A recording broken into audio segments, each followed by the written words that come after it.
Meta kien qed jirreaġixxi għad-dikjarazzjonijiet tal-Prim Ministru li lest li jagħti l-proklama fuq il-każ tal-loti ta' commissions fuq xiri ta' żejt fl-Enemalta, id-deputat Franco De Bono qal hekk. Li semmejt inti tal-proklama. Jiena iddeskrivejt dan bħala the ultimate insult lill-poplu Malti. Dan għax skont De Bono l-amministrazzjoni kollha taħt Lorenz Gonzi f'dan il-każ għandha tiġi investigata. Sun-nies kollha ħajnejhom, mhux fuq the small fry. Ħajnejn il-poplu Malti, qiegħed fuq Austin għattu Lorenz Gonzi fija di, iġri nutli joqgħod jiena l-beraħ bil-lejl għamilt blog. Inutli Lorenz Gonzi joqgħod jilagħba tal-prosekutur huwa l-akkużat fija il-biċċa tax-xogħol kollha, semajx qed jiġi investigat l-amministrazzjoni ta' Gonzi. U issa mhux qed nitkellmu fuq xi civil servant baxx fl-iskala, qed nitkellmu fuq addirittura chairman. Issa chairman ikun igawdi l-fiduċja tal-Prim Ministru. Il-fiduċja tal-Ministru ikollu kuntatt direttu kontinwu mill-qrib mal-Ministru, il-Pulizija anke bagħtet għall-Ministru.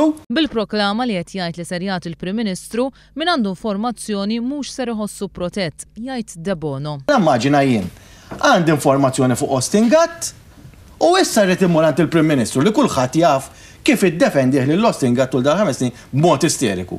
Daw it-tnejn kisru partit, pajjiż u ġabu dbatijiet bar fuq il-poplu. U ngħidha pubblikament, there is something very fishy bejniethom da tnejn. Very fishy. U nispera, jiena ma nafx, però nispera li m'għandix taqsam mal-finanzjament tal-Partit Nazzjonalista. Għax hemm uħud minn nies li qed jissemmew ukoll, tajjeb imma naqafhem. Huwa qal li liġi tal-whistleblower li hemm quddiem il-Parlament mhijiex valida għax ma tapplikax għar-reati li saru qabel din il-liġi tidħol fis-seħħ. Franco De Bono jispjega għala Lorenz Gonzi ma daħħalx din il-liġi fil-programm elettorali tiegħu għal din l-elezzjoni. Mhux qiegħda fil-programm elettorali, grazzi tal-li qed tittini l-opportunità.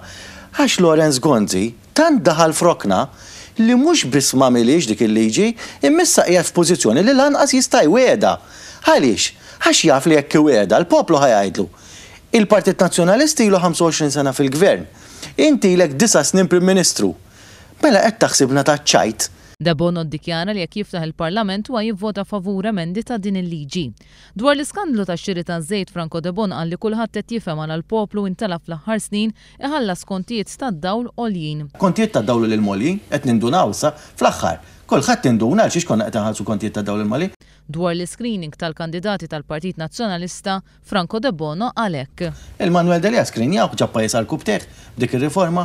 Stephen Spiter mhux aħjar jgħidilna għaliex ħadilha il-Ministeru tal-Familja li Dolores Cristina u affarijiet oħrajn ma l-Prim Ministru m'għandux informazzjonijiet, ma l-Prim Ministru ma jgħix f'Malta. Tajjeb rispett kollu, xi screening? Screening mela m'għandux jagħmel screening. Austin Gatt skrinjaw kienu biex joħroġ għall-elezzjoni. Bir-rispett kollu dan nies, daw in-nies li ġabu pajjiż Tonio Fenek daqs dawk allegazzjonijiet li kien hemm fil-konfront tiegħu ġie skrinjat. Messu skrinja li l-nifsu, għax kisser partit. Li l-nifsu messu skrinja, għax u kissru l-partit.